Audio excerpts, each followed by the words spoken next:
Oke, mari kita bedah bareng-bareng. Jadi tujuan paparan ini tuh simple. Saya mau kasih lihat blueprint yang realistis buat bisa lolos challenge prop firm $50.000. Tapi fokusnya ke satu hal yang sering banget dilupain orang, yaitu manajemen resiko. Ini bukan soal gimana caranya kaya mendadak, tapi soal gimana caranya bertahan dan lulus dengan pintar. Nah, ini nih pertanyaan paling krusial yang harus kamu tanyakan ke diri sendiri sebelum mulai. Karena pada akhirnya, bukan cuma soal cari untung, tapi kemampuan kamu buat bertahan dari drawdown harian itulah yang bakal nentuin kamu lulus atau malah gagal. Dan ini dia angka keramatnya. Untuk akun $50.000, aturan 5% itu artinya kamu nggak boleh, sekali lagi nggak boleh rugi lebih dari $2.500 dalam sehari. Angka ini adalah musuh utama kita. Kalau kamu bisa taklukin angka ini, kesempatan buat lulus gede banget. Oke, ini dia peta perjalanan kita. Pertama, kita bakal kenalan sama arenanya, terus kita lihat ada 3 jalan menuju kelulusan. Setelah itu, yang paling penting, jaring pengamanan harian, lalu strategi beralih yang cerdas, dan terakhir, kita bahas kesalahan-kesalahan fatal yang harus dihindari. Sip, kita mulai dari dasarnya dulu ya. Kita kenalan sama arena perangnya, aturan main, dan target buat challenge $50.000 ini. Di slide ini kalian bisa lihat rangkuman aturan mainnya. Tapi coba deh fokus kedua angka ini. Drawdown harian $2.500 sama drawdown maksimal $5.000. Target minimumnya emang cuma 3 hari, tapi kita pasang target yang realistis aja, sekitar 5 hari. Kenapa? Biar ada napas, dan yang paling penting, biar akun kita aman. Nah, sekarang kita masuk ke dagingnya nih, soal strategi. Anggap aja ada 3 mode atau jalan yang bisa kamu pilih.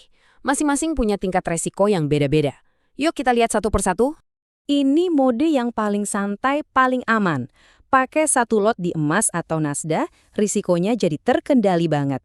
Ini cocok banget buat ngebangun bantal profit di awal-awal challenge. Pelan-pelan tapi pasti. Nah, ini dia nih sweet spotnya. Banyak banget trader prop firm yang pakainya model ini. Dengan naikin lot jadi 2, kita bisa ngejar target lebih cepat, tapi nggak sampai ugal-ugalan. Ini balance yang pas antara ngebut sama main aman. Oke, mode agresif. Lotnya digandain lagi, jadi 4. Ini high risk, high reward. Tapi dengerin baik-baik ya, mode ini hanya boleh dipakai kalau kamu nemu setup A+, yang bener-bener bagus di pasar yang lagi ngetren banget. Kalau ragu, mending anggap aja mode ini nggak ada. Oke, kita sekarang masuk ke bagian paling penting dari semua ini. Lupain dulu deh soal profit. Kita fokus ngomongin gimana caranya selamat, karena itulah kunci buat lulus.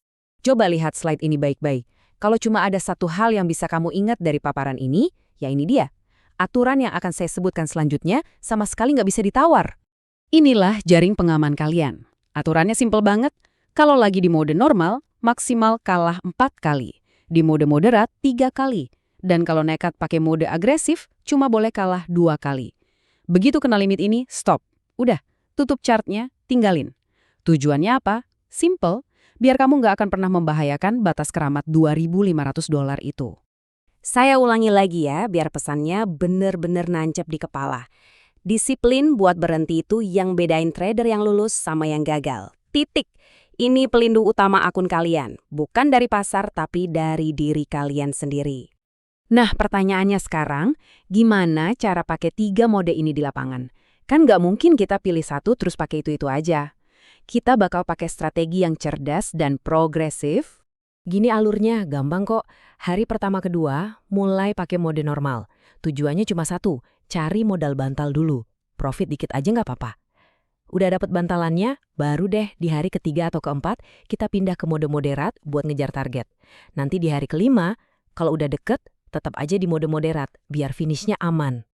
Tentunya, semua strategi ini bakal percuma kalau setup trading kita asal-asalan. Ini kriteria dasarnya.